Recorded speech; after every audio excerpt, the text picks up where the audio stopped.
Y entonces sí, le pusimos el pimplín. Entonces, pero tenía toda la razón, era una serie de cosas y valores que a la larga nos van a ayudar. Y esa es la personalidad, el mensaje que mandamos, esa sonrisa, ese llegar, presentar ese mensaje. Entonces, no tengamos ese gesto de conformismo. Hay que ponerle alegría y optimismo. El optimismo no es solo un elemento del éxito, sino una cosa esencial para realizar toda empresa importante. Es un factor vital en nuestra existencia. Esa es la parte clave, el optimismo. Tenemos que trabajarlo y tenemos que manejarnos de esa manera. Si no, no vamos a estar mal. El gesto de conformismo, déjenos para otros. Ustedes nunca sean conformistas ni con ustedes mismos. Siempre trabajen para lo que tienen que prepararse. Para ello lo vamos a hacer. Así, saber trabajar en equipo, por supuesto. Luego, somos los primeros detractores. Criticamos al otro, llegó tarde, no hizo las cosas. Y por eso en la escuela, cuando nos dejan trabajos colectivos, tiene esa finalidad. Porque somos un grupo de 5 y siempre hay 2 o 3 que no trabajan. Que se creen los más listos y dicen que trabajen los otros. Y yo me saco igual que ellos 10.10. Porque es la calificación que uno aspira, 10.10. Yo tenía eso nada más de poner un puntito y la corría. O sea, toda la vida. Entonces, valorar las actividades. Pero muchos creemos ser más listos que los demás y no sabemos trabajar. Hay que saber aportar ideas de manera positiva, saber transmitir la comunicación verbal y escrita. Decíamos, todo ello tenemos que estarlo trabajando. ¿Para qué? Para que avancemos perfectamente. Así, en la docencia, ¿qué llega a suceder? Evidentemente que en la docencia nos enfrentamos al gran reto de los programas y la currícula. La dinámica de los conocimientos es muy rápida. Los programas y currícula deben de estar en periódica actualización, es una realidad. Hablábamos ahorita del Código de Ética. Esta edición del Código de Ética tiene 15 días, la anterior ya quedó, entra en vigor en octubre esta edición. Entonces, ya la anterior es historia, pero y en muchas disciplinas, los conocimientos financieros, no sé si ustedes han estado atentos a lo que ha pasado ahorita en la reunión del Grupo G20. ¿Han estado atentos en las reuniones que hubo en México? ¿Han escuchado sobre el precipicio fiscal que puede tener Estados Unidos? Eso tiene que ver con las finanzas y con nuestra vida. ¿Sí han escuchado ese concepto o no? Pero se pueden meter, ¿conocen el Google? Los jóvenes, como yo, sí se usan. Bueno,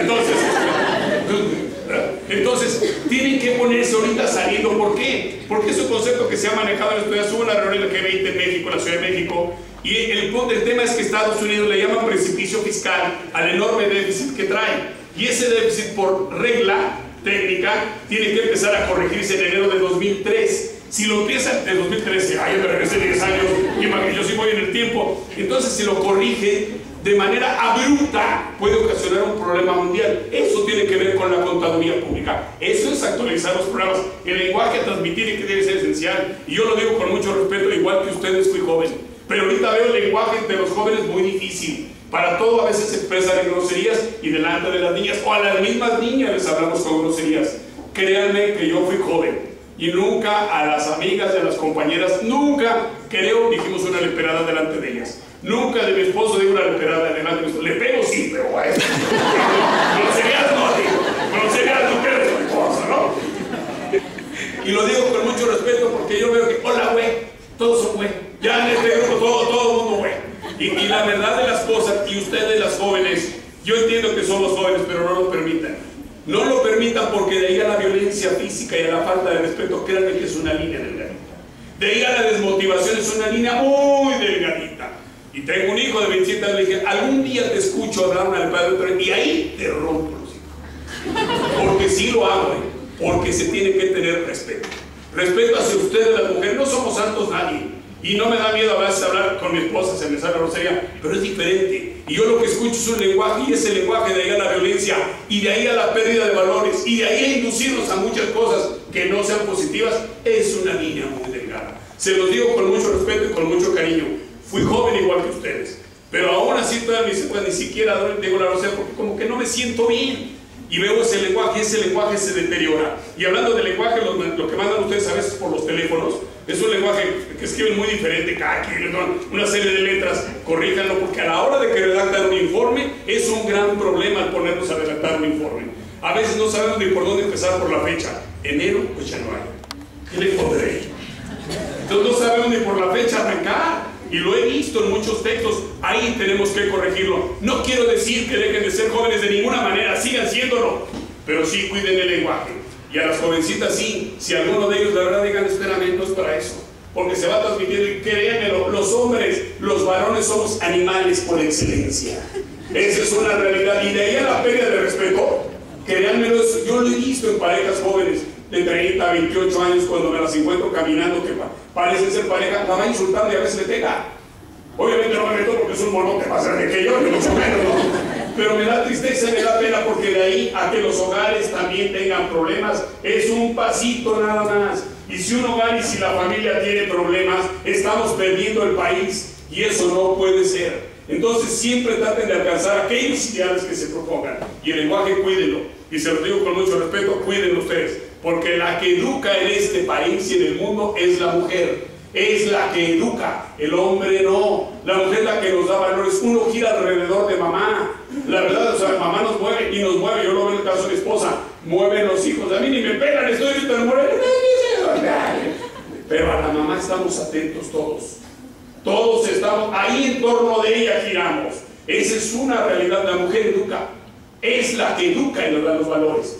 Y no es que diga que es machismo, no, yo lo he vivido por mis casi 60 años de vida, que veo que mamá es la que nos educó, le dedicó su tiempo, se esforzó, a veces no sabe ni de dónde, pero sacaba frijoles y le echaba más agua, pero salía y nos daba cosas, y es la que entendía, es la que lo espera a uno en la noche, ya llegaste todo crudo, pero la mamá no dice, es mi hijo y ya llegó, en cambio el papá dice, ¿de qué antro vienes si no me invitaste? Y yo lo veo con mi esposa, nos espera y todo, les prepara un atolito, un café, un pan. Ahí está. Y llego yo, ¿ya llegaste? Bueno, ¿cómo te fue a poner? No, ni dulces me dieron, hermano. Muy bueno. Son valores, y es la que educa. Yo que perdí a mi mamá recientemente, es la que educa. Y ahora dicen en la torre. Y nunca hay edad para ser huérfano. A cualquier edad se siente muchas cosas. Entonces es la que educa. Entonces la moral de la familia, la responsabilidad en educación moral corresponde de forma directa y básica a la familia y a la comunidad, la que nos va a dar valores aquí, que espero que hagamos estas reflexiones. La responsabilidad básica de una escuela no es moral, es intelectual, es decir, tiene a su cargo el desarrollo normal de la inteligencia de los estudiantes, buscando que adquieran conocimientos articulados y ordenados. Esa es la responsabilidad. No perdamos eso. Ahora la convención del Instituto de Contadores Públicos hace 8 días vino a dar una ponencia un español para hablar de la internacionalización de la auditoría y otras técnicas. Pero lo que él decía y que le sorprendió maravillosamente, y estaba yo con mi esposa, pues espero que esa fuera la que estaba yo abrazando, porque no sabe. Son los salones oscuros, mano. Entonces, bueno, espero que no estuviera abrazando a otro, pero déjame checar. Entonces, el cuate dijo algo que me llamó mucho la atención a mi esposa y a mí. Le maravilló que nuestra convención del instituto iniciara con una misa y que estuvieran las familias, o cuando menos se veía que eran esposas y esposos. Si no había familiuchis, creo. Entonces, le dijo eso, no lo pierdan. En Europa mucho de eso se ha perdido y hemos sido flojos y hemos perdido. No lo pierdan. Vi que iniciaron con una misa, veo que algunas de las personas aquí están, íbamos acompañados o iban acompañados algunos de los hijos pequeños, mayores, adultos. Eso era una maravilla y este cuate quedó maravillado. Algo que tenemos a veces no lo apreciamos. Por eso la familia es esencial. Así es lo que tenemos que hacer. Y la educación es promover el desarrollo de las facultades, evitar confundir la diversión con la decadencia. Yo no digo que no, pero espérenme, de ahí a perder los valores, de ahí a cagarse una jarra como joven y salgas muy mal. No, de ahí, digo, yo tengo hijos así, hemos tenido temas así. Entonces es platicar. Y no es que yo fuera santo, pero en mi época a las 10 de la noche estábamos en casa. Ahora a las 10 de la noche apenas empiezan. Entonces estábamos en casa, ya llegaban, no había para dónde, no había nada de más.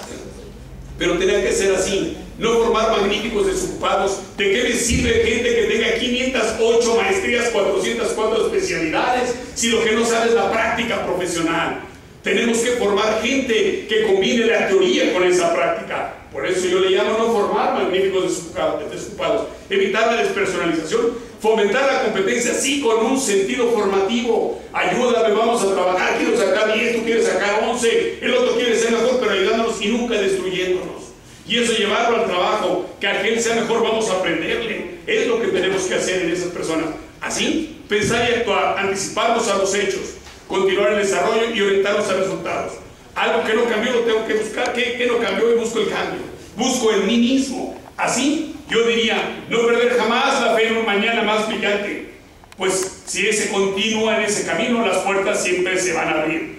Procura realizar lo mejor que habita en el interior de cada uno de ustedes. que no tengan ninguna obligación, sino en el sentido del compromiso con cada uno. No sucumban jamás a sus propósitos. Es parte de esa personalidad que tenemos que ir agarrando. Una universidad liberal, yo le diría, porque lo viví en el Politécnico, en la ESCA el que mandaba era el maestro, en la Boca el que mandaba el maestro. Cuando yo me acuerdo que entré a mi primer clase en 1970 de contabilidad, con mi querido profesor que todavía recuerdo, Zenén Hernández Salgado, nos dijo: son las 7, a esto las 7 se entra este salón. Cuando la puerta se cierra ni se puede tocar, y el que toque está fuera de mi materia. Así era. Decíamos que sangrón. Pero ahorita, si ustedes llegan a una junta de consejo 2 minutos tarde, pierdes el empleo. O sea, esos son valores que después entiendes. Entonces, cuando el maestro decía, y aquí no se vale tocar, y entregábamos las prácticas, que era obligatorio, no sé si aquí tengan el sistema de prácticas, llevamos por cada materia una práctica. Podía yo llevar muy bien, sacábamos tú y yo 10 en el examen, pero no entregamos la práctica a título. El que mandaba era el maestro. En la ESCA lo mismo, nada de que huelguitas, nos decían los maestros. Pero cuando empezamos a tener muchos problemas en el poli, porque nos tocó el 71, a mí sí me tocó, ahí perdí varios amigos, algunos perdieron la vida seguramente, a menos que queden por ahí luchando todavía, que no lo creo. Entonces, en la que mandaba, pero después empezó a tener problemas el poli y la UNAM. Y los maestros, los buenos que yo tuve todavía en los 70, se empezaron a retirar en los 80. Y me decían, yo no acepto que me hagan un paro en una escuela. Yo lo hago no por la lana, porque me gusta transmitir lo que conozco. Y se empezaron a ir al ITAM, a la Anáhuac, al TEC de Monterrey, que nos han ganado muchos que sean maestros de esa parte. Y ahora lo valoro y lo entiendo. Y dice, maestro, ¿por qué se va? Porque no es correcto que la autoridad es el maestro. Y la autoridad académica. Y la autoridad administrativa es otro rollo, le corresponde a la dirección. Pero se respetaba. Tenía la ESCA maestros que llegaban y hacían el examen cuando ellos querían. Nunca se me va a olvidar el de costos, que todavía tengo la práctica profesional que hicimos con él. Llegó a las 4 de la tarde y pidió las 8 horas siguientes. Empieza el examen. Un examen de 6 horas hermosísimo, que creo que no pasamos ninguno, pero qué belleza de examen. Todavía lo recuerdo, el de legislación fiscal llegaba ahorita y nos permitía, saca tu ley, saca tu libro, saca tu código, lo que quieras. Porque así te vas a enfrentar en la vida. Donde le preguntamos, ¿por qué, maestro? Porque en la vida tú tienes que saber consultar y leer. Y hay cosas tan complejas y tantos que tienes que saber consultar y saber tener la bibliografía en la mano. Esos eran los maestros. No se confundía la autonomía con el libertinaje. Así, los profesores deben impartir enseñanza de calidad, de excelencia. Perdón. Ser ejemplo de comportamientos y valores, no ser santos. Pero yo recuerdo desde la primaria, mis queridos maestros, mi maestro Pancho, qué elegante maestro. Yo aspiraba en un principio a ser profesor, veía al maestro Pancho, y les hablo de 1962, llegaba el cuate con una elegancia, que aspirábamos a ser profesores. Ahora muchos profesores, como los veo, aspiro a ser delincuentes. Entonces, oye, como llegamos, el maestro Pancho llegaba maravilloso. La maestra Berta, que me enseñó algo todavía de ortografía y español, gracias. Entonces toda esa gente, por eso hablaba de ello. Todavía tengo mi libro de 1964 de ortografía y español. La gente cuando lo ve en la oficina, oye, pero esto es mi Biblia. Por ejemplo, ¿las mayúsculas se acentúan o no? Sí. Actualmente sí. Actualmente sí, y anteriormente no. ¿Y por qué actualmente sí no? Antes no. Muy bien, te vamos a dejar trabajo para que lo investigues. ¿Y cuándo fue esa propuesta? La verdad no tengo entendido. Bueno, no te preocupes, ya vas avanzando. El hecho que digamos no tengo entendido es un buen plan. Pues lo vas a investigar y te vamos a dar un código de ética para que te acuerdes de que siempre se han acentuado. Desde que la Real Academia hizo el primer libro en 1935, y en mi diccionario, a mi libro que tengo de la ortografía de 1964, decía que las mayúsculas no se acentuaban porque la tilde, ¿quién es la tilde? La prima de la tilde. Entonces la tilde no cabía por las máquinas de escribir, entonces se otorgaba licencia. Se otorgaba licencia. Siempre ha existido las mayúsculas, siempre se han... A ver, háblame en mayúscula y minúscula. A ver, pónganme un acento en mayúscula y minúscula. Pero de todos modos te llevas esto para que este código te recuerde que has empezado por el camino correcto del buen lenguaje. Que te recuerde que tienes esas aspiraciones de que quieres llegar a ser, y llega y presúmeselo a tu mamá. Mira, mamá, me reprobaron. Ay, no, perdón. Entonces decirle, ahí, pero que cada que lo veas, acuérdate que has tomado el camino correcto. Y eso es muy bueno. Entonces sí se acentúan. Por eso hablaba hace un rato, porque un acento cambia el sentido de una palabra. Entonces eso es lo que debemos desear los maestros, darnos un tiempito con ustedes para leer un diccionario. Eso lo aprendí de mi maestra también. Agarraban también la de matemáticas y decía, bueno, la de matemáticas, ¿qué nos tiene que enseñar? Ortografía. Porque de seguro veía los exámenes que los escribíamos para llorar. Y entonces decía, a ver, vamos a darnos un tiempo para repasar algunas cosas. Entonces todo eso hay que hacerlo, ¿les parece? Es enseñar, fomentar el Estado de Derecho, por supuesto. Todo eso tenemos que hacer. Esa es la universidad liberal, la que no me restringe, me enseña a manejar mi libertad. Lo más difícil es manejar la libertad de cada uno. Tú tienes la libertad de hacer, puedes agarrar y golpear de aquí, pero a ver cómo te va. Porque es tu libertad y el otro tiene su libertad. Yo tengo mi libertad, pero hay que saber encauzar esa libertad. Tengo la libertad de hacer, pero si la uso para bloquear, si la uso para obstruir, que a la postre me obstruyo yo, estoy empleando mal mi libertad. Lo que nos diferencia de los demás animales de este mundo es el razonamiento y la libertad. Ellos no razonan y no pueden distinguir, no pueden discernir. Ustedes sí. Entonces tenemos que hacerlo en esa parte. Así, yo diría, ¿cuál es el reto de la contaduría pública hacia adelante? Muy sencilla la contaduría pública. Primero, en las escuelas además yo digo que aprendo. En una escuela también aprendo a tener una correcta visión de las cosas, dice por ahí el budismo. Algunas cosas me gustan, yo soy católico, apostólico, romano, guadalupano, Juan Paulino II. Pero eso no quiere decir que no lea algo sobre budismo, que no lea sobre hinduismo, que no lea sobre el islamismo. Y hay unas cosas que me encantan del budismo. Dice, tienes que saber tener la correcta visión de las cosas. Tienes que tener la correcta aspiración.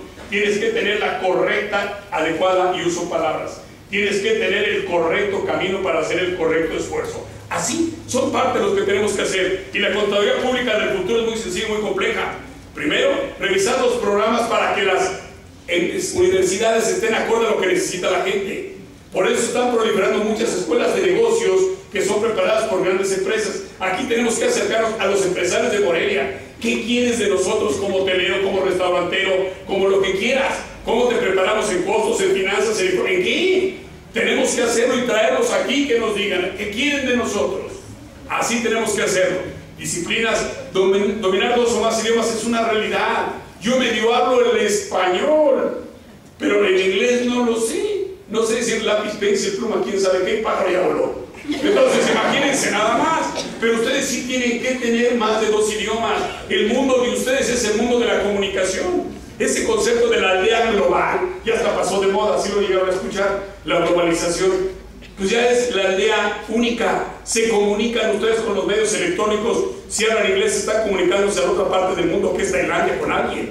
El idioma es el inglés. Tienen que prepararse. Yo no lo conozco, pero ustedes sí esfuércense.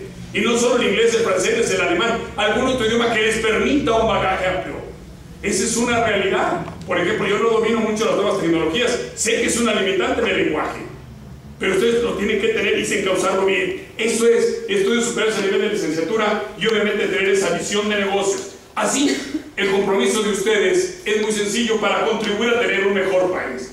Como estudiante, claro que tenemos, primero, saliendo bien de mis escuelas, respetando mi escuela, cuidando mi plantel, siendo limpios es la primera contribución. Segundo, ¿qué puedo hacer entonces para contribuir a tener un mejor país? A veces tenemos una visión dicotómica. Es decir, de puntos diferentes. La dicotomía son 2 puntos diferentes. Decimos que venimos de un gran pasado, los aztecas, los purépechas, los mayas y todo perfecto. Pero aspiramos a un futuro. Pero también las sociedades pasadas no eran perfectas, eran guerreras, eran difíciles. Pero para aspirar a ese futuro tenemos que trabajar en el presente, me tengo que preparar en ese presente. Y ese presente me tiene que empezar por decir primero, el país al que no deben regresar ustedes, que yo sí viví. Todos los servidores públicos eran empleados del presidente. Sí me lo tocó vivir ahí. Ahora ya no. Qué bueno que estemos cambiando y que ustedes ven un país diferente. Había un control de la libertad de expresión. Yo no dudo que haya un poquito, pero antes, por eso nos tocaron los famazos de 62, 71 y varios. Ya no lo hay y qué bueno, pero hagan bien buen uso de esa libertad. Restricciones a las libertades sociales, ahora no. Deuda interna y externa desorbitada, una inflación superior al 100% y la expropiación bancaria, que a lo mejor para ustedes es historia, claro que lo es. Pero cuando la inflación está arriba del 100%, todo se pierde y se especula. La expropiación bancaria, yo le decía a mi padre que iban a pasar 30 años para que el país se recupere o más. Fue en 82, llevamos 30 años y no nos hemos recuperado del todo, porque queda todavía mucha secuela de eso. Dos, el país que no debe regresar son las crisis que hemos tenido que ustedes no vivieron. La del 76, la primera devaluación de Echeverría, pero el control político de los medios impidió dimensionarla. La expropiación, la quiebra de la bolsa y la de los 95, que fue pavorosa. Hoy nos enfrentamos a turbulencias financieras en el mundo. Hace rato les decía lo que se refiere al precipicio fiscal. Lean, por favor, entren a Google, entren a la página del Banco de México. Ahí está el resumen del grupo de G20. Viene en inglés, pero ahorita ya la tecnología permite tener, ¿cómo se llaman? Traductores rápidos. Hagan la traducción, discútanlo el próximo lunes. Son temas de ahorita que pueden repercutir en enero para ustedes y para nosotros, y que son ajenos como país. El tema de Europa es ajeno, no lo hicimos nosotros, pero sí nos repercute porque el mundo está unido, no hay de otra. El mundo está unido, entonces entérense para que tengan una visión, y esa es la visión que nos interesa a nosotros para contratarlos. Así, también tenemos entonces la crisis internacional, cómo se transmite. Uno, disminución de exportaciones. En México hemos demostrado que podemos exportar, que hay gente valiosa que sabe hacer carro, que sabe hacer materiales, que da buen servicio. La hemos aguantado, hemos estado mejor que China. Todos hablan de China, pero China tiene muchos problemas. Lo que pasa es que China se cierra mucho. Tenemos un sistema bancario, no tenemos préstamos a países emproblemados. Hay distribución de dividendos, sí, pero son reguladas. La gente dice, oye, es que la banca es extranjera. ¿Y qué? Ya todo el mundo somos de cualquier parte del mundo. Pero la banca tiene reglas en México que no teníamos antes. No puedes distribuir dividendos a tu gusto y le das a ver. Hay un límite y un techo, que son razones financieras. Entonces, ahí la llevamos como país. Dos, el tipo de cambio, hay compras especulativas, es flexible. Y además, ¿qué otros elementos amortiguan la crisis? Las reservas, que al día de hoy deben dar como 165,000 millones. El fondo de contingencia, el fondo monetario, 75,000 millones. Una inflación baja, un déficit comercial bajo, todo eso es estudio de nosotros. Entonces, todo eso lo estamos aguantando, pero como país tenemos que hacer cosas que ustedes afortunadamente las van a ver diferentes a nosotros. Primero, tenemos que tener impuestos directos bajos, impuestos sobre la renta. Yo he propuesto en varios foros que renta debe dar el 20-22%. Un IVA generalizado, absolutamente. Tenemos que trabajar. La igualdad no es en el aspecto económico, sino en las oportunidades. Aquí todos somos iguales. Los de acá tenemos la misma oportunidad y los de atrás. Depende que cada quien la aproveche de estar en este plantel. Si los de atrás sacan 10, 15, 20 calificaciones les va mejor, partimos todos de la misma meta. La oportunidad de esta escuela y de este salón. Si alguien en la vida resulta mejor, que bueno, hizo algo diferente que yo no hice. Eso es una realidad. Algo diferente pudo haber hecho. Yo tengo amigos de mi generación del Poli que ahorita son buenos ejecutivos en empresas internacionales. Algo diferente hicieron a mí. Y qué bueno que les vaya bien. Uno es director financiero de Rita Dice en Nueva York. Pero él, Roberto, estudió idiomas. Y qué bueno. Yo no tuve esa oportunidad, a lo mejor por muchas razones. Porque fui flojo, porque no me gustaba, porque tenía que trabajar, no lo sé. Pero me da gusto que a Roberto le vaya bien. Eso es, partimos todos de la misma meta. ¿A dónde quieres llegar eres tú? Y prepararnos para competir en el mundo que a ustedes les está tocando. Así entonces, ¿qué reformas estructurales hemos hecho que les van a beneficiar a ustedes? La laboral. Muchos se han manejado en los periódicos, que es una pena lo que manejan los periódicos, pero la laboral tiene muy buenas cosas. En 1968-69 yo trabajaba de ayudante de carpintero, de ayudante en un taller mecánico, porque lo permitía la ley laboral. Me contrataban para ser ojalatero, talachero, para instalar, y me daban una lanita, que la lanita se la llevábamos a mamá para el chivo, o sea, la casa.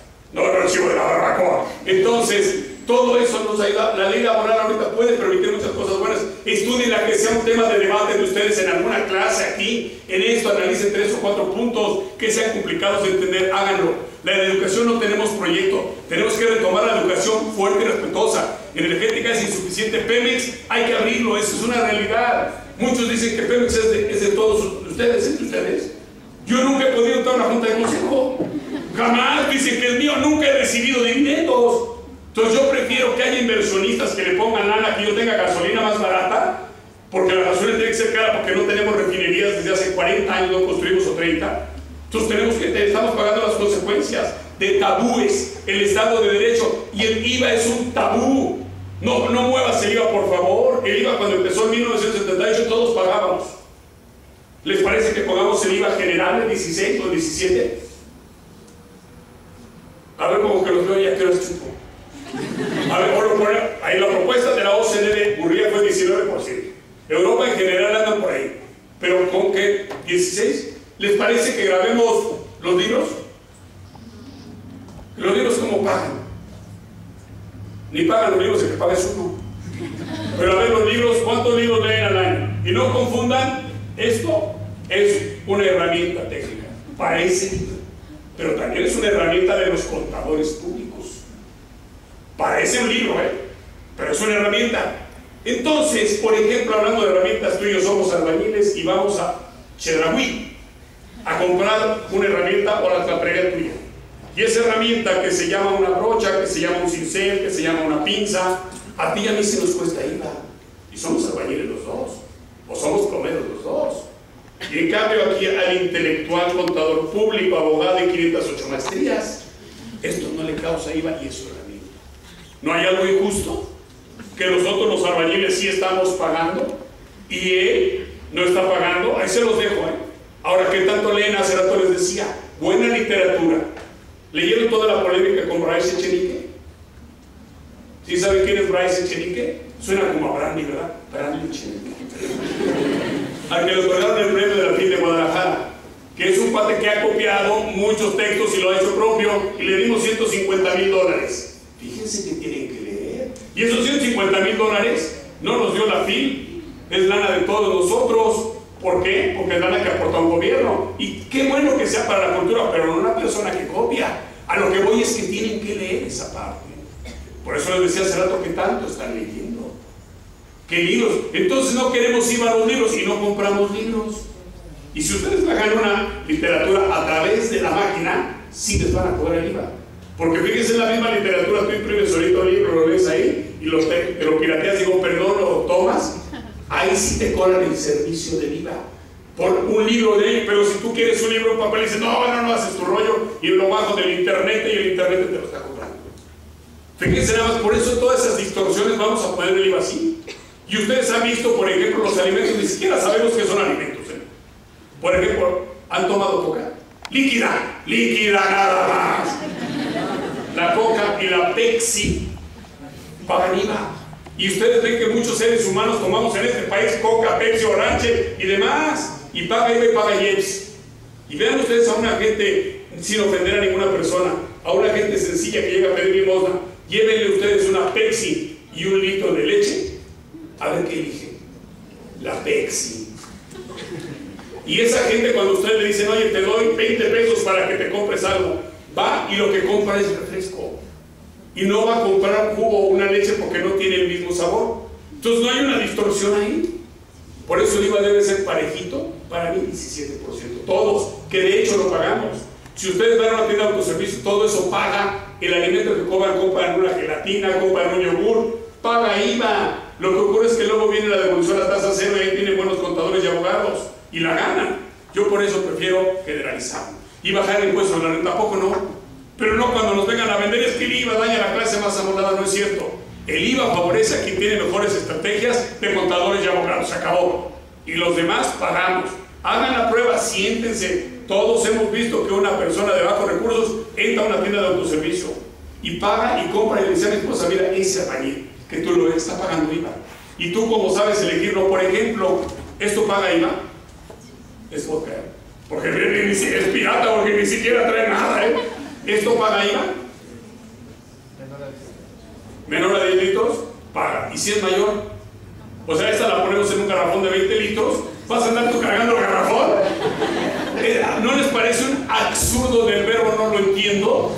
Que esto, si es agua, en esta presentación no, pero si llenamos un garrafón sotote, sí, qué locura. Eso debemos de eliminar. Ese IVA vamos a corregirlo. Corríjanlo para que ustedes tengan un país diferente. Cuando empezó en 78, que ahí empezó, era otra cosa. Entonces vamos haciéndolo en esa parte. Así, ¿qué es lo que nos falta? En la segunda vuelta electoral tenemos que hacer: reelegir diputados, quitar los plurinominales, designar un jefe de gabinete, unificar el calendario de elecciones. Dirán, ¿en qué me beneficia? Sí, en que somos más productivos, en que tenemos menos problemas como país. Todo eso nos va a beneficiar. En este país hay elecciones todo el año. Entonces perdemos tiempo todo el año todos. ¿Por qué admiramos otros países? ¿Por qué ustedes admiran a otros? Porque son más ordenados. Ese es todo el tema. Quitemos los plurinominales. Así, la razón de la democracia. La democracia, cuando empezó el cambio en el 2000, no me iba a resolver mis problemas. Es que llegó un nuevo presidente y no me quitó, no me hizo menos pobre, no, eso no lo va a hacer. Es que llegó el nuevo presidente, llegó Fox y no me cambió, no me resolvió lo de la esposa, no te lo va a hacer, él nada más cambió a Marta. Pero tú no. O sea, pensamos que el presidente nos haga todo. Por eso hace rato decíamos, el gobernador, el presidente, pensamos que nos debe resolver todos mis problemas. No. Le tiene que dar la democracia, le tiene que dar acuerdos políticos, leyes que permitan la inversión, como las que están aprobando ahorita. La ley de contabilidad gubernamental a mí me parece maravillosa. La ley laboral, con todo que hoy debe de salir, también me parece buena. La ley de contratos de servicios público-privados también me parece bueno. A eso lo van a ver ustedes de aquí a 5 años. Y acuérdense de mí cuando regrese de aquí a 10 años. Cuando regrese en silla de ruedas o matón. Entonces, van a ver que sí, ese efecto de ahorita va a ser hacia ustedes hacia adelante. Entonces trabajemos en esa parte. Así desarrollen su círculo formativo. ¿Y cuál es mi círculo formativo? Dirían ustedes. ¿Cómo es eso y cómo se come? Entonces tenemos que ver, uno, primero los elementos formativos como sociedad. Nunca debemos de perderlos.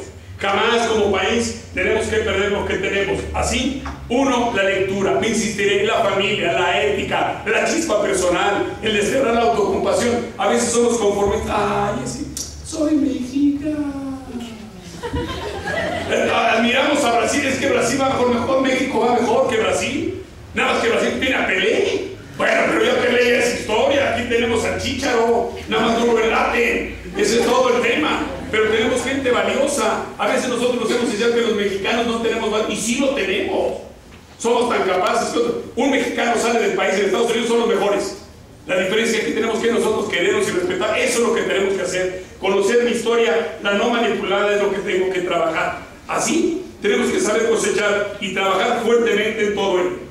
Seguir, entender que la vida siempre va a recompensarme en los términos que yo establezca. Y que si yo no llevo a cabo o no doy más aquello por lo que se me paga, nunca tendré motivos para exigir. A trabajar con amor y entusiasmo, no importa cuál sea la tarea que deba realizar, comprendiendo que si no puedo asegurarme la felicidad con mi trabajo, nunca tendré la verdadera dicha. Si mi trabajo no me gusta y ay, voy a trabajar. No ve mucha gente que cuando sale de la chamba, ay, qué problema, voy a trabajar, hasta pagan. Entonces, en lugar de trabajar con entusiasmo, entonces cambia, algo no está funcionando en ti, en esa parte. Así, tienes que rescatar todo eso. Y yo diría, hace rato comentaba, el papel de los medios, cómo distorsionan y cómo desinforman. Y muy sencillo, no analizan la nota, leemos y escuchamos más, pero es menos confiable. Yo lo vi con todo esto del problema de Nueva York. Había unos catastrofistas, claro que hay un problema en Nueva York, pero lo veo en el mundo, pero fue más difícil en Filipinas y nadie peló a Filipinas. Creo que se ahogaron todos los filipinos y todo, y nadie los peló. Todos estamos en Nueva York, pero Filipinas le fue peor. Y nadie dijo nada. Entonces, los medios manipulan. Así, la comunicación, lo malo, hace más ruido. Las noticias negativas, veamos los periódicos.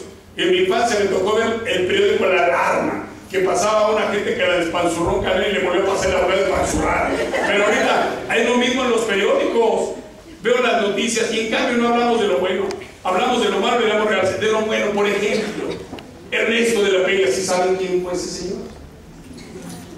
¿Alguien que sepa quién fue Ernesto de la Peña? El joven Arnulfo, sí sabe.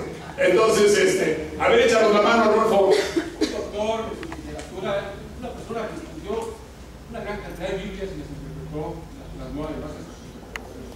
Perfecto, y don Ernesto de la Peña, a ver, me gustó cómo se voltearon todos hacia Arnulfo, los dos para acá. Vamos a hacer entonces que opine otro de por allá. ¿Quién es Ernesto de la Peña?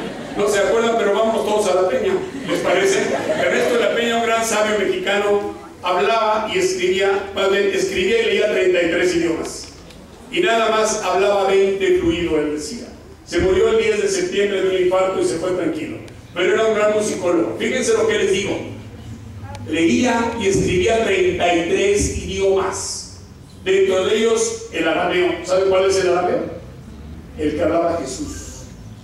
Nada más quedaban como 100 gentes que hablaran en el mundo el arameo. Conocía algo del sumerio. ¿Saben qué es la cultura sumeria? Es la cultura que nos dio las bases de la civilización que existió en Mesopotamia. Entonces, fíjense, el resto de la Peña era un sabio. Se llegó a calificar como uno de los 17 sabios del siglo XX. Y nosotros en México nunca le dimos un reconocimiento. Los periódicos poco hablaban de él hasta que se murió. pero más o menos hablaron. Leía música, como bien lo dijo Arnulfo, le tradujo la Biblia, se leyó varias veces la Biblia en su vida, pero el hindú, todo hablaba sánscrito. Es un mexicano, como dijo un señor de Alemania, perdieron a ustedes un ser humano muy valioso.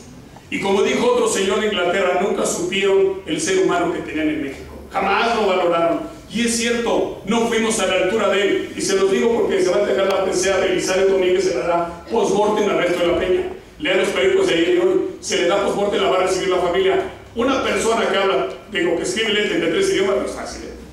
Yo sé que muchos de ustedes lo hacen, pero no es fácil. Entonces imagínense lo maravilloso, y tocaba todos los temas. Era un sabio, era la palabra. Se nos fue el sabio, y para otra que venga les voy a empezar una semblanza, porque me encanta leer a ese señor. Escribía con una literatura muy pulcra y muy difícil, sí, pero lo entonces de eso no habla, de lo malo se habla. ¿Qué pasó acá? Que mataron a tantos por allá, que hicieron. Y por ejemplo, cuando yo vengo a Morelia, la que vas a ir allá, oye, pero allá hay mucho problema. La verdad, la ignorancia de los que tenemos cuando vivimos en otra localidad. Lo mismo me pasa cuando digo voy a Reynosa, voy a Juárez. Decimos que hay un gran conflicto y no es cierto. Yo hoy me paré temprano en mi Morelia, medio caminar a hacer un poco de ejercicio y la vi maravillosa, limpia y bonita. Pero entonces los medios distorsionan todo. Dicen, no vayas allá. Los chavos ya cerraron todo y por todo y lo demás. Pues que cierren los santos y los acompañen. Pero que no me hagan eso. Así, claro que hay problemas, pero vamos a dedicarle a lo bueno, ¿les parece? Empiecen hoy con las buenas lecturas en esa parte. Problemas claros que los hay, pero no hay archiveros para guardarlos. Cuando alguien me diga hay un archivero para guardar, ahí los llevo. Pero todos tenemos problemas, la angustia de ustedes porque a lo mejor algo pasa en la familia, o porque en la escuela las cosas no fueron bien, o hasta cosas tan simples que se ahogaron con su novio o con su novia. A todos nos pasa, son problemas.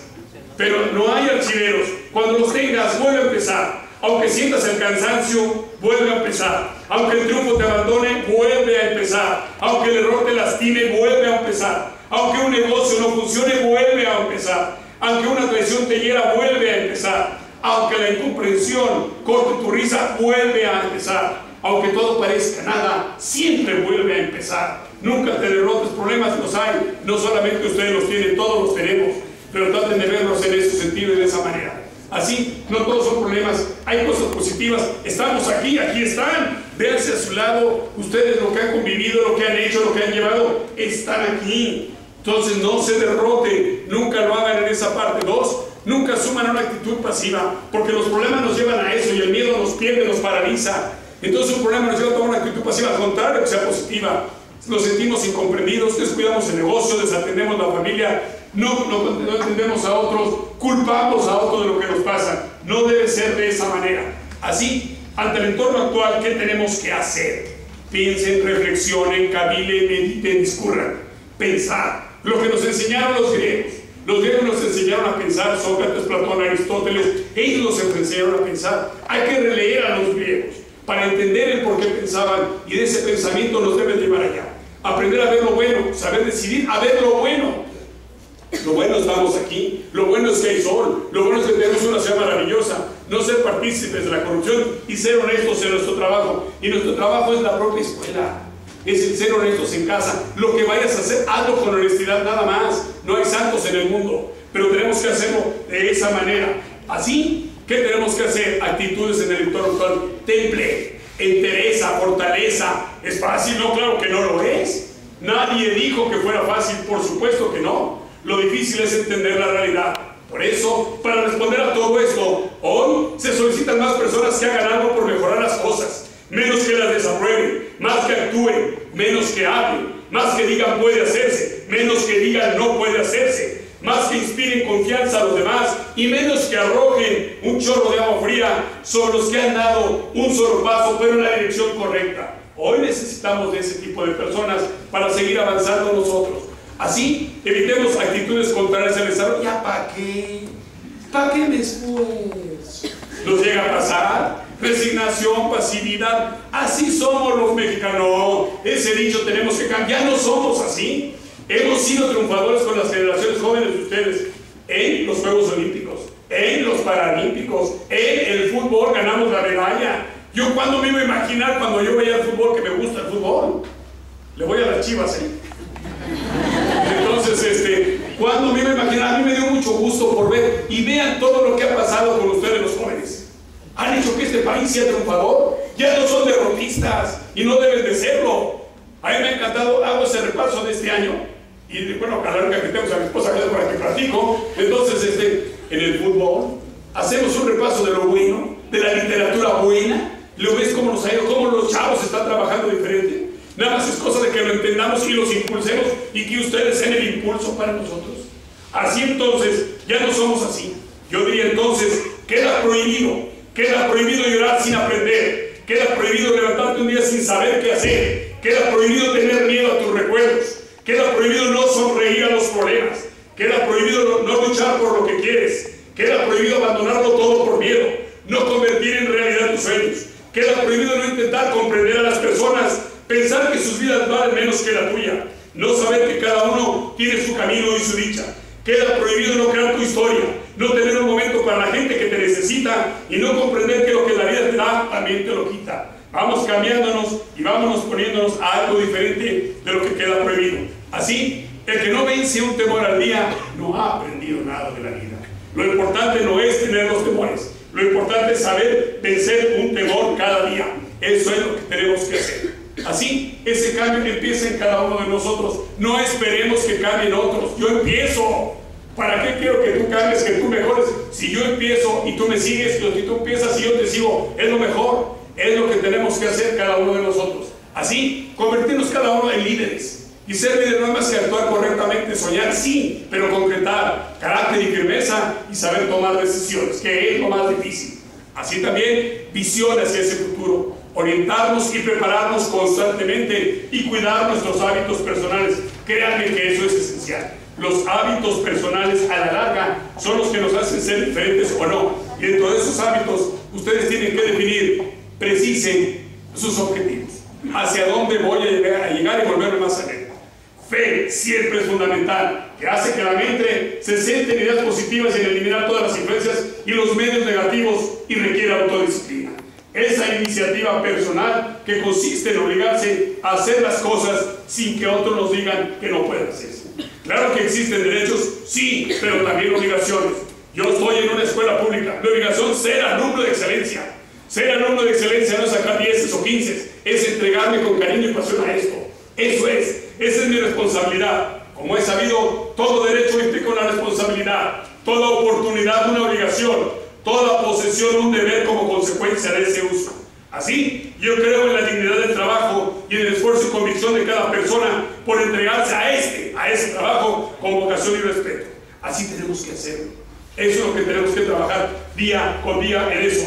Poner entusiasmo, disciplina y recorrer ese kilómetro adicional. Si ves el papel tirado, levántalo. Ese es tu kilómetro adicional. ¿Cómo lo identifico? Tenemos que hacerlo. Salir a la calle y ver nuestra ciudad limpia, que los felicito, es más limpia que muchas ciudades. Pero vamos a preservarla todos. Ese es tu kilómetro adicional. Cuídalo y cuídate. Tu kilómetro adicional es decir, si alguien no tuvo un libro, préstaselo para que estudie o ayúdale de alguna forma. Tu kilómetro adicional es en casa, todos participar en que la casa se vea bien. No se nos va a caer la mano por lavar los trastes a los hombres. Yo desde chico aprendí eso, a mis hijos, los varones les enseñaron. Y tienes que trapear y tienes que hacer esto para que la casa sea digna. Si vivimos en una casa de adobe, que sea bonita, que se regue y que se barra. Si vives en un palacio de oro, que también que vean y que se barra, que te sirve si no lo vas a cuidar. Yo digo siempre, tu biblioteca que te acompaña, aunque sea un libro, esa es tu biblioteca, ámala y quiérala y agradecela. Ese es tu kilómetro adicional. No te pedimos más que tu kilómetro adicional. Así, el futuro no puede ser una prolongación de la historia. Esta se construye sobre la base de una continuidad con el espíritu y el deseo de realizar grandes transformaciones para tener una sociedad más justa y equitativa. La idea nunca se alcanza, jamás, porque los seres humanos se hacen diferentes en la medida que están más educados. Esa es una realidad. La educación también crea diferencias, porque es preparación. Si tú tienes mejor preparación que yo, vas a ser algo diferente. Te va a ir mejor, y repito, no en lo monetario. Nunca confundan lo monetario, en lo espiritual y en la vida, en que se sientan a gustos. Si como consecuencia de ello les llega lo monetario, qué bueno. Pero si no, es diferente. Así, ¿qué tenemos que hacer cada día? Elige amar en lugar de odiar. Elige reír en lugar de llorar. Elige crear en lugar de destruir. Elige perseverar en lugar de renunciar. Elige alabar en lugar de criticar. Elige curar en lugar de herir. Elige dar en lugar de robar. Elige actuar en lugar de aplazar. Elige vivir en lugar de morir. Cada uno tenemos que saber lo que vamos a elegir. Así, lo que te llegamos es el engaño de lo gratis. No hay nada gratis en la vida. Yo les dije y empecé diciendo en mi plática que vengo de una escuela como el Politécnico que amo y quiero. Y no era gratis. Porque es que es gratis. No, le cuesta al país. Le cuesta a los que pagan impuestos, el empresario, el empleado, los independientes, los pequeños. Ellos pagan mi educación. El intermediario, el servidor público, tiene que ser honesto y darnos cuentas. Ahí es donde se llegan a perder los recursos en ocasiones. Tiene que ser honesto. Y nos beneficia a las ciudades. Con postes, calles, drenaje. Queremos más, vamos a cuidar parques, hospitales, obviamente universidades. Nada es gratis en la vida. Como yo digo, el primero que tengo que reconocer es al empresario chiquito que está ahí y también al Slim que está allá. Decirle gracias por aportar mi educación. Gracias por darme esto. Por eso la ESCA era tan exigente de los maestros. El que reprobaba 3 materias fuera del Politécnico, ni siquiera de la universidad, y ni siquiera iba a ir a la Junta de Honor, porque estaba ocupando el lugar de alguien que sí lo necesitaba, porque nada más iba a perder el tiempo cuando otro sí lo necesitaba. Eso aprendí de Poli. Por eso cuando me preguntan de dónde ingresé, de una escuela carísima, porque le cuesta 35,000 millones al país. Fíjense nada más, qué escuela tan cara, en qué escuela estudié. Así, entonces lo que tenemos que hacer, orden, más organización, más libertad, nos va a dar la prosperidad, no hay otra. Orden, organización. Si seguimos haciendo lo mismo que hemos venido haciendo, seguiremos obteniendo los mismos resultados, que son pobreza, retraso y decepción. Hay gente que dice que otros países son ricos y México teniendo lo que tenemos no somos, porque no somos ordenados. Suiza, que no tiene animales, tiene empresas navieras. Imagínense nada más, y México tenemos mar por todos lados y lo echamos a perder. Nuestros lagos los echamos a perder, nuestros ríos los echamos a perder. Entonces, esa es la gran diferencia. Somos países antiguos como Egipto, como todos ellos, pero no somos ricos como los nuevos, como Finlandia, como Estados Unidos, como Europa, que tienen problemas. Claro, la diferencia es el orden. Cuando ustedes tengan la oportunidad de conocer a Alemania, si ya lo conocen, es orden nada más. Estos cuatro son tan ordenados que es lo que los hace mejor. Hay zonas en Alemania que tienen un papel y te da pena, lo recoges. Además la multa es cara, pero te da pena porque son limpias. Nada más, y de ahí empieza todo. Entonces, eso es lo que tenemos que hacer. Somos lo que somos y estamos donde estamos por lo que hemos puesto en nuestra mente. ¿Queremos cambiar? Que cambie la mente.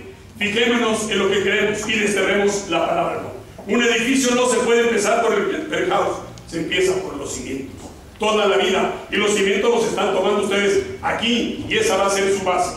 Así, nada es gratis, ni piensen que es gratis. Todo alguien lo paga. Para eso, ¿cuáles son las proactivas? Es difícil, dirán ustedes, pero es tan sencillo a la vez. Empieza por tu ciudad, tu familia, tu trabajo, como empresa, tus clientes. Organiza tu casa, tu empresa, tu despacho. Organízate tú. Organiza tus papeles de la universidad y desde la primaria. Ustedes tienen que tener como adultos que ya son un archivero donde está desde el kinder si lo usaron, donde están los papeles de la vida. No esperen que mamá o papá lo haga. Donde a mis hijos los enseñé, a cada uno le damos, aquí está tu portafolio de esos expandibles. Y ahí está desde el kinder, primaria, pero ahora tú encárgate de todo lo tuyo, este es tuyo. Y pon al día tu inventario personal. Así lo tenemos. Que ya estudiaste algo adicional en tu diploma, mételo ahí. Tú debes de ser porque te lo van a pedir. Y luego, mamá, ¿dónde está el diploma? No, espérame, del verbo ya tienes edad. Claro. Entonces, desde ahí, fíjense nada más, ahí empieza. Ustedes repásenlo, lleguen hoy a casa, a donde estén. Oye, mamá o papá, ¿dónde está todo mi historial académico desde el kinder? Y si no lo hay, empiecen a organizar ustedes. Vamos a comprar a Office Depot, o sea, la tienda. Vamos a comprar uno de esos expandibles y ahí lo ponen. Primaria, kinder, diploma, certificado, carta de mala conducta, perdón de buena conducta. Todo eso tenemos que tenerlo. Ustedes fíjense cómo la vida es tan obvia y tan simple en ocasiones. No es magia, la vida es saberla aplicar. Así, la siguiente nada más. ¿Qué debe de ser entonces una calidad de vida sustentada en el equilibrio? En el equilibrio de qué, en lo emocional, que es difícil, en lo cultural, en la administración del estrés y en lo económico. Ese es. Y la vida es aprender a manejar nuestra libertad. La libertad es incómoda porque nos obliga a desplegar nuestras habilidades y a esforzarnos para desarrollarnos en la educación, la cultura y los valores. Y para lograr mejores estadios económicos, tal vez por eso preferimos la comodidad de callar y obedecer, aunque en ello nos vaya la propia dignidad. Tengamos la audacia y la convicción de saber manejar y emprender bien nuestra libertad. Es lo que tenemos que hacer. Yo diría, resumiendo, ¿cuál es el perfil de un profesional exitoso? La convicción de haber elegido su profesión.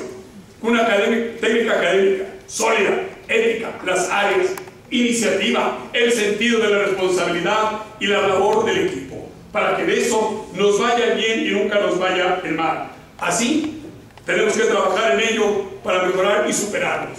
Se forma a diario y no se derrota.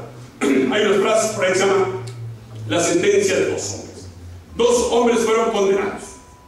La sentencia consistía en que un día determinado, en 20 años, serían torturados lentamente hasta la muerte. Hoy los condenan y en 20 años. Al escuchar la sentencia, el más joven se retorció de la pena y del dolor.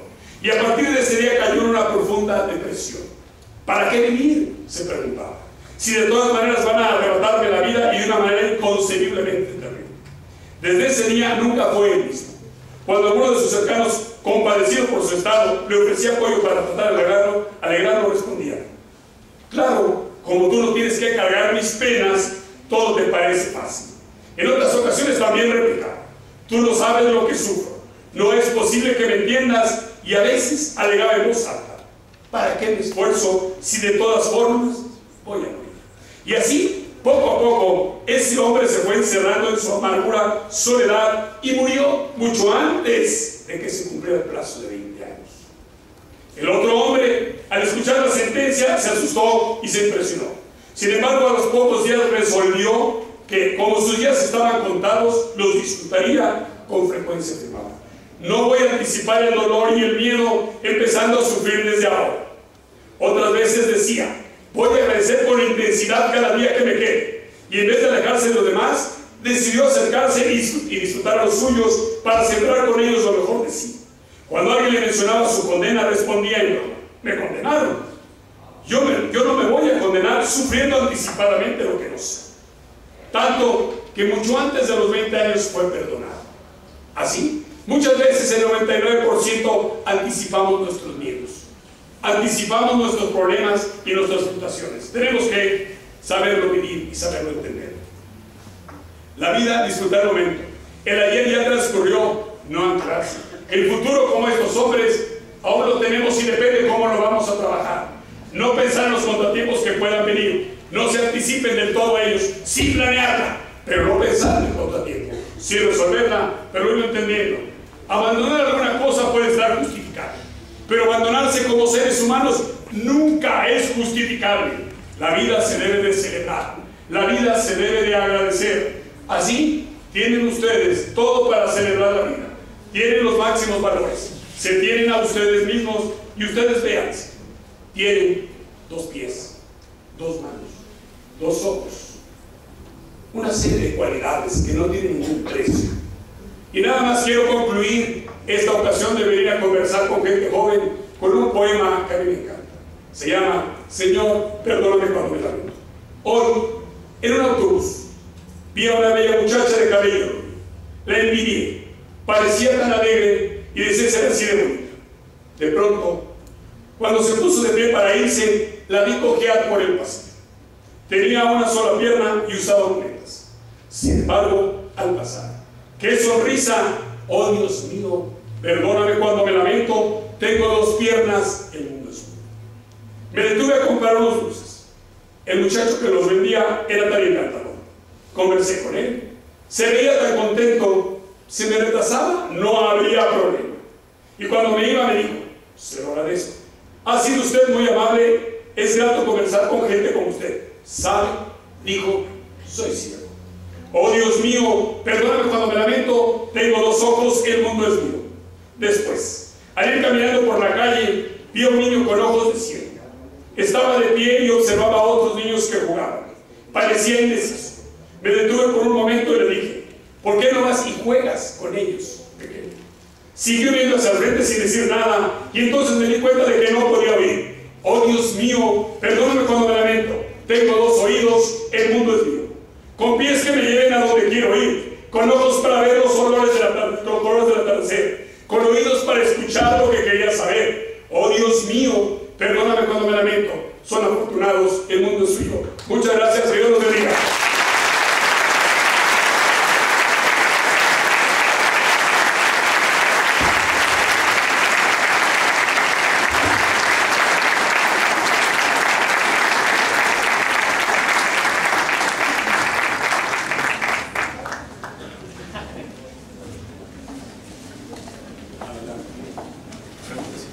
Claro que sí, si quieren preguntar, si quieren conversamos.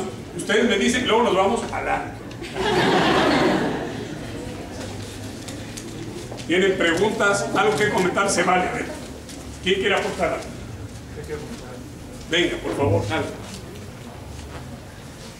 dale el micrófono. Pásate el micrófono, por supuesto, claro que sí. Te felicito por eso. Te felicito por esa actitud. Tú tómala, tú pásate, como quieras. Arriba o abajo, donde quieras. Adelante. Bueno, pues yo me llamo Nicolás Tolentino. Pues quisiera pues externar el agradecimiento hacia su persona y también a todos los conferencistas que pasaron a compartirnos sus experiencias. Yo creo que habrá que retomar algo que un conferencista dijo, no recuerdo, el lunes, creo que fue el lunes, que cacháramos precisamente lo que nos quieren comentar, porque yo en lo personal vi que todas las conferencias que se dieron en la Semana de Contaduría se dieron sobre dos vertientes: el desarrollo personal, que creo es el más importante, y el desarrollo profesional, que siempre van a ir de la mano para ser buenos profesionistas y lograr ese cambio que México necesita. Entonces, si nosotros nos ponemos a analizar ya después con el paso del tiempo en nuestra Facultad de Contaduría y nos llegamos a preguntar precisamente qué pasa con todos esos contadores que egresamos de esta facultad, ¿están todos en el campo laboral? ¿Estamos todos satisfechos o llenos de esa gracia por terminar esta